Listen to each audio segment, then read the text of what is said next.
이제 하나님 말씀을 함께 보겠습니다. 오늘은 에스더서 10장 제일 마지막 부분입니다. 에스더 10장 1절로 3절, 에스더서 10장 1절로 3절. 구약 성경, 제가 가진 성경 761페이지, 욥기 바로 앞에 에스더 10장 1절로 3절을 제가 읽을 테니 여러분께서도 함께 읽으시기를 바랍니다. 아하수에로 왕이 그의 본토와 바다 섬들로 하여금 조공을 바치게 하였더라. 왕의 능력 있는 모든 행적과 모르드게를 높여 존귀하게 한 사적이 메대와 바사 왕들의 일기에 기록되지 아니하였느냐. 유다인 모르드게가 아하수에로 왕의 다음이 되고 유다인 중에 크게 존경받고 그의 허다한 형제에게 사랑을 받고 그의 백성의 이익을 도모하며 그의 모든 종족을 안위하였더라. 임대현 목사님 말씀 전해주시겠습니다. 여러분, 인생을 살아가면서 여러분들 침묵해 보신 적이 있으신가요? 네, 한 번쯤은 다들 이 침묵이라는 이런 단어들과 또 말들을 또 남편들과 한바탕 싸움을 벌이고 또 자녀들과 싸움을 한 번쯤 벌이고 나 너랑 말 안 해 라고 이야기하면서 이 침묵을 한 번쯤은 모두가 다 가져보셨을 것이다 라고 생각합니다.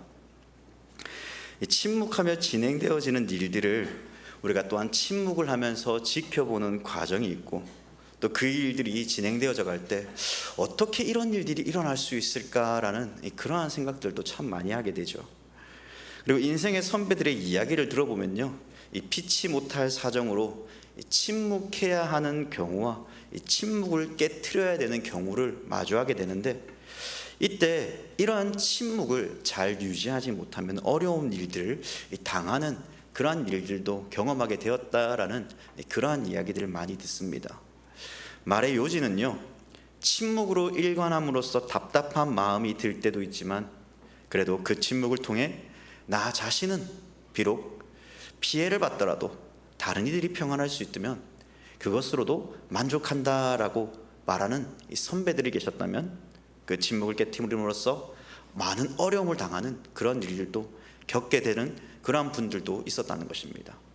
그러면서 동일하게 하시는 말들 중에 하나가 뭐였냐면요, 이 억울한 피해를 받더라도 그 피해를 고스란히 침묵하며 참고 인내하며 나아갈 때에 어느 순간 한 사람이 내가 당했던 그 억울함을 알고 그 억울함을 통해 걱정해주고 기도해주며 여러 사람들이 모임을 통해서 오히려 그 침묵이 교회에 더 큰 영향력과 더 좋은 일들로 많이 나타나는 큰 변화와 확장을 가져왔다라는 이야기를 참 많이 듣게 됩니다. 우리는 에스더서를 1장부터 10장까지 아마 여러분들은 읽어보셨을 겁니다. 또 묵상하면서 한 가지 의문점을 가지게 되죠. 무엇입니까? 왜 하나님이라는 단어가 등장하지 않느냐라는 겁니다. 이스라엘이 위기 속에 있지만 침묵하시는 하나님을 보면서 도대체 하나님은 어디에 계시는가? 하나님은 진짜 침묵하시며 돕지 않으시는 그러한 하나님이신가라는 그러한 생각을 많이 하게 되죠. 에스더 10장에 이르러까지 하나님께서 이스라엘 백성들을 돌보았다, 그들과 함께 하셨다, 그러한 이야기가 전혀 나오지 않고 있습니다. 다시 말하면 우리가 믿고 섬기는 하나님, 지금까지 나의 길을 인도하시는 그 도우시는 하나님께서 어디에 계시냐라는 겁니다. 그럼 이 에스더를 읽는 독자들로 생각하건대 지금까지 이 모든 1장에서 10장까지 이루어지는 이 모든 일련의 일들은 정말 우연의 일치로서 모든 일들이 진행되었구나.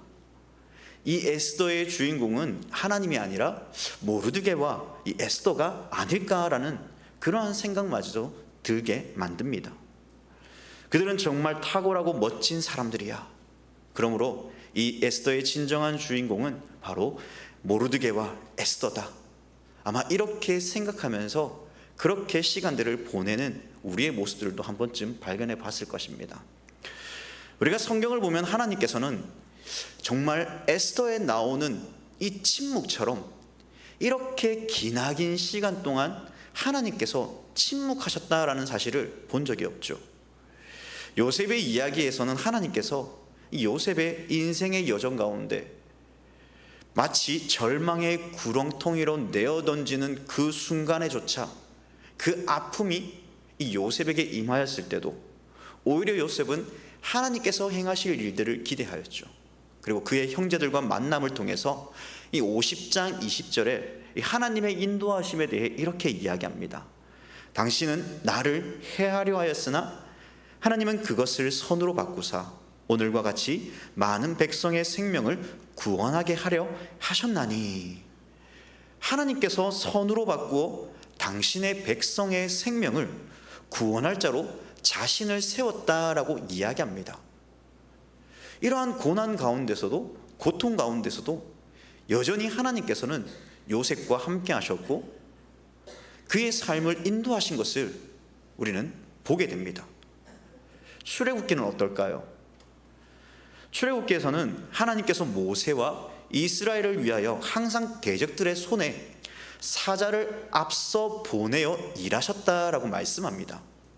이러한 표현의 의미는 하나님께서 주체자가 되셔서 하나님을 대신하여 사자를 보내셨다라는 의미이죠. 조금 더 축소해서 이야기한다면, 야, 내가 너에게 사자를 보내었으니까 그들이 도울 거니까 너는 걱정하지 마. 너는 내가 명령한 대로 그 명령대로 순종하며 나아가. 이러한 명령이 그들에게 앞서 던져진 것이죠. 이처럼 하나님께서는 늘 우리보다 앞서 일하셨고 우리와 함께 하셨습니다. 우리를 도우셨습니다. 그런데 유독 에스더만큼 하나님께서 아무런 도움도 직접 관여하시지도 않고 침묵으로만 일관하시는 하나님을 우리는 바라보면서 진짜 하나님은 침묵하시는 하나님이신가라는 그러한 의문이 마구 들 것입니다. 이러한 고민 속에서 이 침묵이라는 무기라는 책이 있습니다. 이 책을 보면서 오늘 설교를 준비하다가 과연 이 침묵의 의미를 어떻게 표현하면 좋을까라는 생각을 하는데, 이 내용을 읽다가 침묵으로 일관하시는 하나님에 대한 이 인사이트가 이 침묵이라는 무기를 통해 이 한 문장을 통해 저에게 전달되어졌습니다. 바로 이 내용은 이해와 공감과 동의는 침묵에서 더 많이 생겨난다라고 이야기합니다. 그러므로 상대가 생각하고 이해할 수 있도록 시간을 주는 것이 침묵이다라고 이야기합니다. 저는 이 문장을 통해 제 개인적으로 생각을 이렇게 정리해 봤습니다. 하나님께서 에스더를 읽는 독자들로 하여금 자신을 드러내지 않고 침묵하도록 보이게 하셨다. 위기의 앞에선 그러한 모습을 통해 과연 너희는 누구를 의지할 것인가? 무엇을 의지해야 되는가를 하나님께서는 그들에게 침묵이라는 무기를 통해 그들이 생각하게끔 하셨다. 마침내 모든 일련의 사건들이 하나씩 풀려져 갈 때 사람들은 이렇게 고백할 것이다. 하나님은 침묵하신 게 아니라, 모르드게가 4장 14절에서 이야기했던 것처럼 에스더에게 내가 왕위의 자리를 앉은 것이, 얻은 것이 이 때를 위함이 아닌지 누가 알겠느냐라는 이 고백처럼 하나님께서는 당신의 때를 기다리고 계시는구나라는 사실입니다. 하나님은 직접적으로 개입하실 때가 있다면 당신의 때를 위해 기다리고 인내하십니다. 그러나 그 때를 위해 필요에 따라 나를 도우실 때가 있다면 침묵으로 일관하시면서 그 때가 언젠가 이루어질 날들이, 하나님의 때가 이루어질 날들을 기대하며 침묵하고 계시는 하나님이시구나. 그러나 그 침묵은 나를 떠나는 침묵이 아니라 내가 고통당하고 아파할 때 나를 모르는, 외면하는 그러한 침묵이 아니라 오히려 이러한 시간들을 통해 하나님을 더 의지하며 하나님을 더 찾게 만드는 그러한 시간이구나 라는 사실을 깨닫게 됩니다. 그리고 언젠가 우리는 이러한 고백을 하겠죠. 그래, 그분이 내가 믿고 섬기며 나를 인도하시는 하나님이시다. 이러한 고백이 우리에게 나타날 것입니다. 어쩌면 에스더를 통해서 침묵하시는 하나님을 우리는 제대로 보지 못할 수도 있습니다. 하지만 하나님께서는 내가 알지 못하는 곳에서 하나님의 선하심과 인자심을 여전히 드러내고 계신다라는 사실을 우리는 잊지 말아야 됩니다. 성경을 보면 때때로 당신의 백성들이 고통받고 힘들어할 때도 하나님께서는 우리를 괴롭게 하는, 그 백성들을 괴롭게 하는 자들을 향해 하나님은 진노하셨고 하나님은 심판하셨습니다. 그럼에도 불구하고 여전히 내버려 둘 때는 오히려 그 백성들의 죄악과 그들의 우상을 섬기며 사랑했던, 하나님을 떠났던 그 백성의 모습들을 통해 그들이 돌아오기를 바라시는 아버지의 사랑을 보게 되죠. 성경을 보면 때때로 당신의 백성들의 고통받고 힘들어할 때조차 하나님은 참고 기다리시며 우리를 향해 돌아오기를 기다리십니다. 마치 탕자가 아버지를 떠나 다시 아버지께로 돌아오듯 그 때를 기다리고 계십니다. 오늘 이 클라이막스에 이르러서 비로소 모르드게의 모든 행적을 통해 과거 하나님께서 요셉을 통해 이루어 놓으신 그 은혜의 영광을 다시 한 번 더 하나님은 재현하시고 드라마틱하게 이 모든 내용들을 하나님의 섭리하심과 인도하심을 나타내 보여주는 그 장면들이 우리에게 전해지죠. 창세기 41장에 보면요, 애굽의 바로 왕이 요셉을 애굽의 총리로 세우는 그 장면을 우리 모두는 압니다. 그 과정에서 애굽 왕은 그의 신하들 앞에 이렇게 이야기하죠. 너는 내 집을 다스리라. 너는 누구입니까? 요셉입니다. 요셉아, 너는 내 집을 다스리라. 내 백성이 다 내 명령에 복종하리니 내가 너보다 높은 것은 내 왕좌뿐이니라 라고 이야기합니다. 이후 자기의 인장 반지를 빼어 요셉의 손에 끼워주고 그에게 세마포 옷을 입히고 금 사슬을 목에 걸고 자기에게 있는 버금수레에 그를 태우면서 바로가 그에게 애굽 전국을 총리로 다스리게 하는 그 드라마틱한 명장면이 41장에 등장합니다. 에스더 6장에서도요, 이 드라마틱한 이 장면들이 다시 한 번 더 재현됩니다. 요셉의 이야기와는 조금 다르게 전개되어지는 것 같지만 자세히 들여다보면요, 왕이 자신을 구해준 모르드게를 존귀하게 여깁니다. 그로 하여금 대적의 손에서 왕이 입는 왕복과 타는 말과 머리에 쓰는 왕관을 가져다가 성중 거리로 다니게 하며 왕이 존귀하게 원하는 사람이다라고 반포하게 하였습니다. 이어 8장 이전에서는 하만의 손에서 왕이 직접 준 왕의 반지를 빼어서 하만의 손에서 빼어서 모르드게에게 전해줍니다. 여러분, 이 말의 의미가 무엇이겠습니까? 하만이 위치한 신분의 자리는 왕다음으로 높은 자리입니다. 그런데 그 자리에 모르드게가 앉게 되었습니다. 신분의 상승이 되어진 것뿐만 아니라 그 자리에 있는 동안 그 나라의 평안이 그 땅 가운데 가득했다라고 10장 1절에서 3절은 말합니다. 다시 말해 요셉이 총리로 있는 동안 나라는 평안하였고 모르드게가 왕 다음에 있는 위치에 있는 동안 그의 사적과 행적에 기록되어진 대로 존경받는 사람뿐만 아니라 모든 종족을 안위하게 했다라고 이야기하죠. 이처럼 하나님께서는 보이지 않는 곳에서 선택받은 백성들의 길을 안위히 가십니다. 고난과 슬픔과 고통의 길에 내가 놓여있다 할지라도 하나님은 한 번도 나를 포기하지 않으십니다.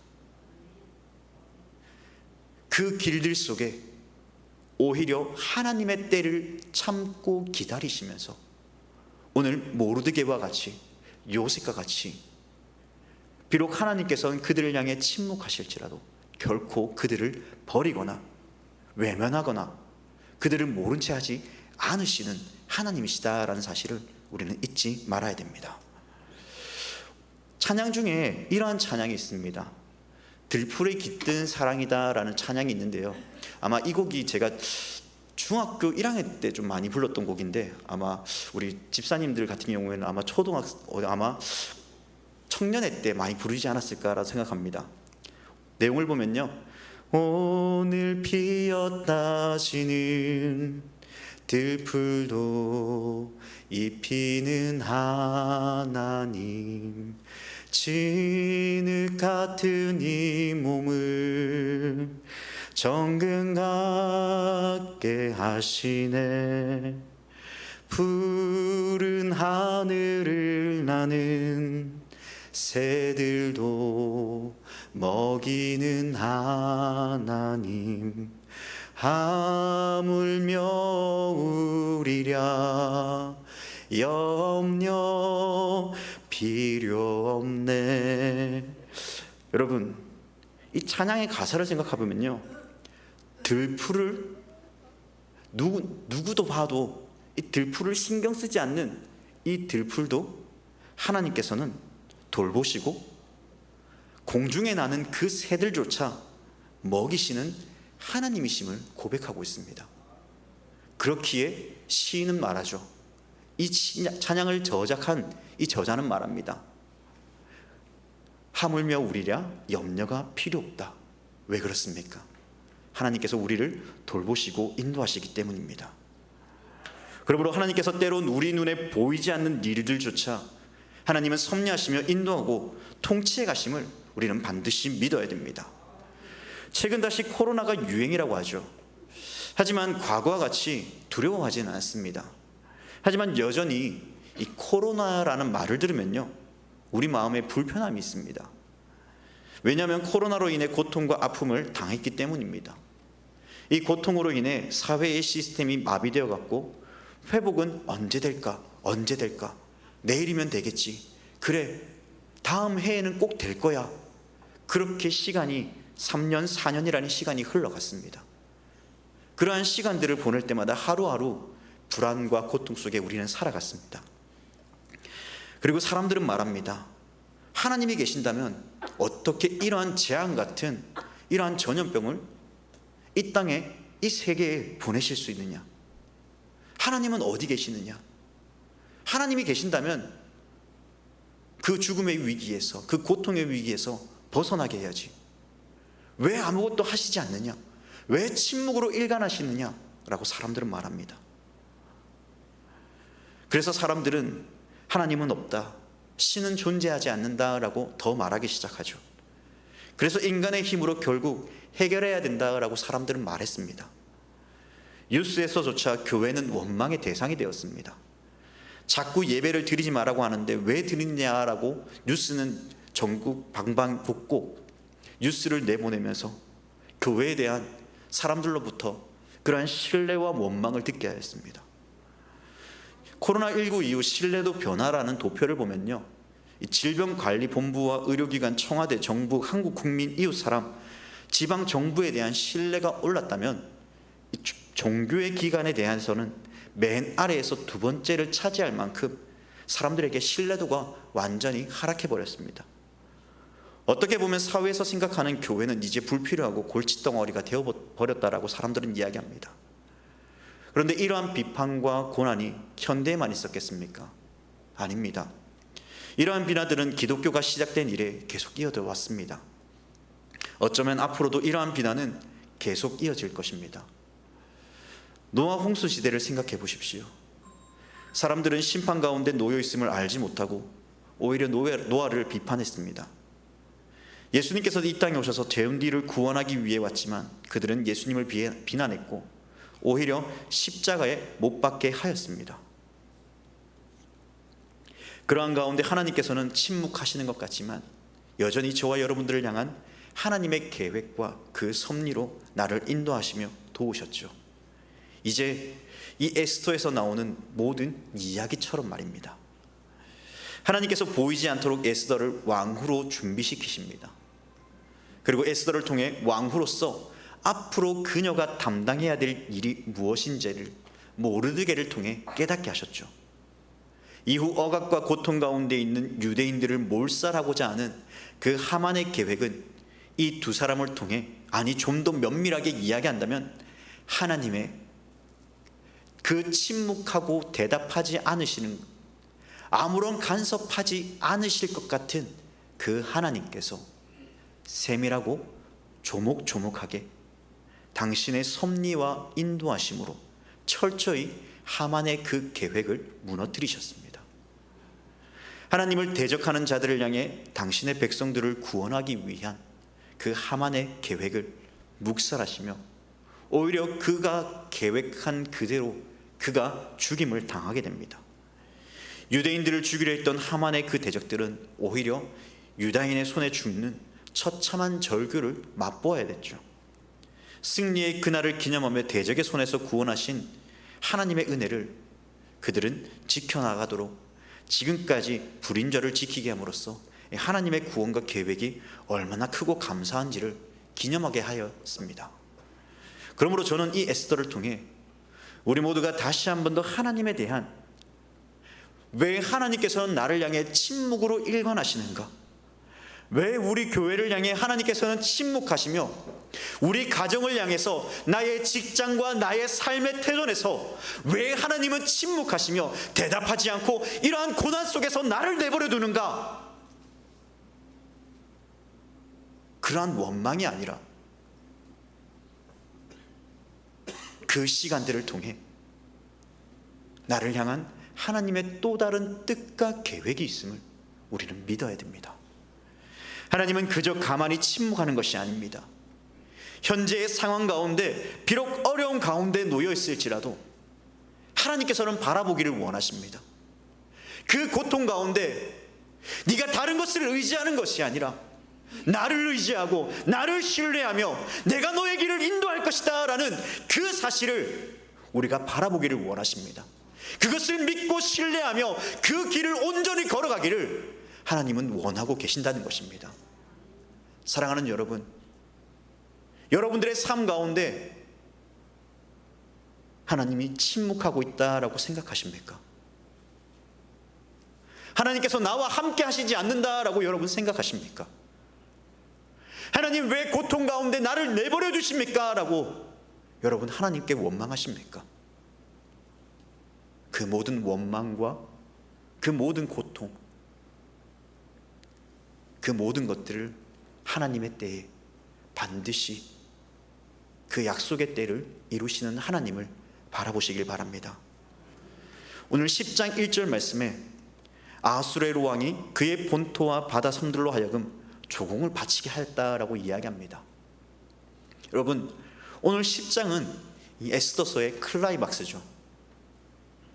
그동안 하만으로 인해 고통받았던 그 유다인들, 그 백성들이 그렇게 하루하루 고통 속에 살아가고 에스더 또한 왕후로서 그가 가져야 될 그 마음들이 흔들리는 그러한 순간들을 맞이하였지만 그럼에도 하나님을 의지하였을 때에 어떠한 변화가 일어났습니까? 아수레로 왕이 그의 본토와 바다 섬들로 하여금 조공을 바치게 하는 일들이 나타납니다.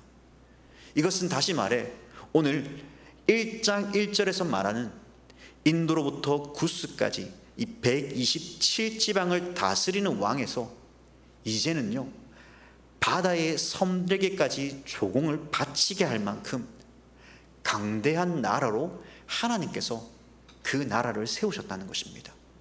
누구를 통해서요? 모르드게와 에스더를 통해서 말입니다. 말 그대로 그는 사람들의 눈에 보이는 위대한 왕으로 보입니다. 하지만 우리 모두 눈에 보이는 힘과 권력에 심취하여 정작 이 무대 위의 진정한 주인공이 누구이신가를 놓쳐서는 안 됩니다. 다시 말해 우리가 보지 못하는 것을 우리는 발견해 봐야 됩니다. 침묵하셨던 하나님께서 그 침묵을 깨트리시고 그 나라를 강성하게 할 뿐만 아니라 그와 함께한 사람들에게 평안의 그 기쁨을, 그 유다인의 그 민족들에게 평안을 더하여 주셨다라는 사실입니다. 그러므로 우리는 무엇을 발견해야 됩니까? 세상을 창조하신 창조주 하나님, 우리를 다스리시고 통치하시는 하나님, 온 세상의 주인 되시며 나와 함께 내 인생의 그 걸음걸음마다 인도하시고 도우시는 그 하나님의 놀라운 은혜를 우리는 반드시 기억해야 됩니다. 사랑하는 여러분, 지금도 여러분들의 삶 가운데 하나님은 침묵하시는 하나님이십니까?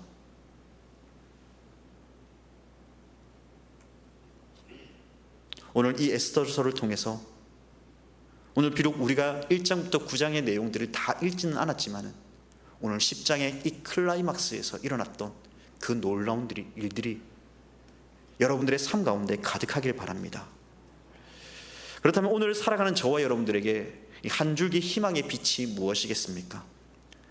소망하는 것은 그 빛이 세상이 주는 안락이나 권세나 여러분 힘이 되지 않기를 바랍니다. 나의 간절한 한 줄기 빛과 소망이 오늘을 살아가는 우리들에게 있어서 오직 예수 그리스도의 그 은혜가, 그 기쁨이 되어지기를 소망합니다. 나를 구원하여 주신 그 놀라운 은혜와 사랑이 내 삶 가운데 그 어떤 것과도 비교할 수 없는 그 놀라운 은혜가 내 삶을 가득 채우길 바랍니다.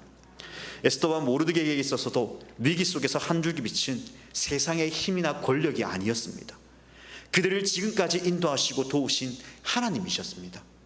그래서 절대적 위기 속에서도 그들은 금식하며 하나님께 힘을 합하여 함께 기도하였죠. 이러한 위기의 때일수록 나의 참 목자 되시며 인도자 되시는 여호와 하나님을 의지해야 된다는 것을 모르드게와 에스더를 통해 보여줍니다. 우리 하나님 아버지께서는 자신을 의지하는 자에게 쉴만한 물가와 푸른 초장으로 우리를 인도해 가시는 분입니다. 때로는 인생길 가운데 나를 넘어뜨리려고 하는 대적들과 원수들이 질비합니다. 도적대를 만나고 풍랑과 거친 폭풍우를 언제든지 만날 수 있습니다. 그럴 때 여러분들은 무엇을 의지하시겠습니까? 나를 향해 주의 지팡이와 막대기로 나를 안위하시고 원수의 목전에서 상을 차려주시는 주의 집에 인도하시는 그 여호와 하나님을 기억하십니다. 그분은 나를 위해 사랑하는 아들 독자 예수 그리스도를 이 땅에 보내주셨습니다. 죄로부터 자유와 찬 기쁨을 맛보게 하여 주셨습니다. 그리고 사랑하는 아들의 절규와 부르짖음 속에 하나님은 침묵하셨습니다. 그분은 그 침묵 속에서 아들을 십자가에 못 박게 함으로써 저와 여러분들을 죄에서 구원하기 위한 하나님의 애타는 마음이며 침묵이었습니다.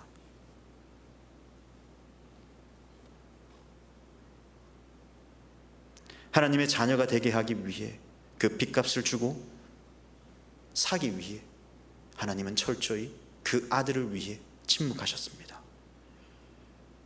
하나님의 침묵은 아들을 사랑하지 않아서가 아니라 아들을 통해 우리를 절망의 구렁텅이에서 건져내어 영원한 천국의 소망이 있는 곳으로 우리를 부르시기 위한 침묵이셨습니다. 누구를 위한 침묵이었습니까? 바로 저와 여러분들을 구원하기 위한 하나님의 침묵이었습니다. 다시 한 번 더 여러분들에게 묻습니다. 여러분, 하나님이 여러분들의 삶 가운데 여전히 침묵하고 계신다라고 생각하십니까? 그 침묵은 하나님께서 나를 향한 하나님의 뜻과 계획이며 그 침묵은 아버지의 사랑입니다. 여러분,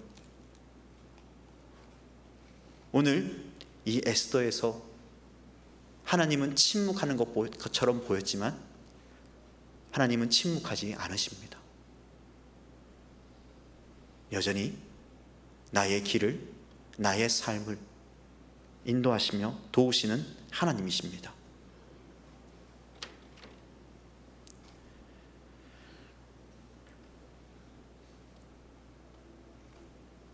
사랑하는 온천교회 성도 여러분,